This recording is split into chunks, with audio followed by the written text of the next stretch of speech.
trying to explain to you what enamel on glass is in my website, Hal Connolly Designs. I'm Hal Connolly.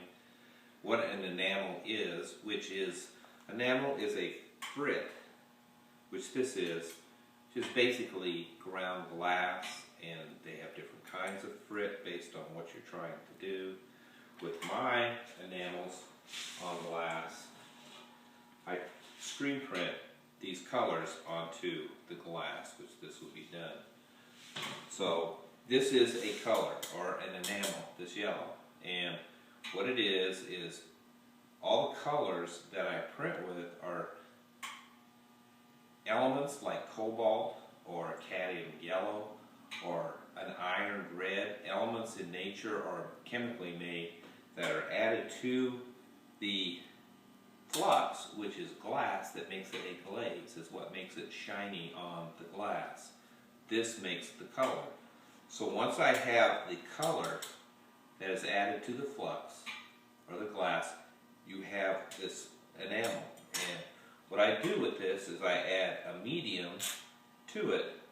That there's a number of types of mediums you can use. There's hand painting mediums, but this is a screen printing medium, because the way I produce my colors is, the way I produce my art is to screen print these enamels onto the product or the artwork that I'm doing. So once I have this as a color, now it is like a paint that you normally see.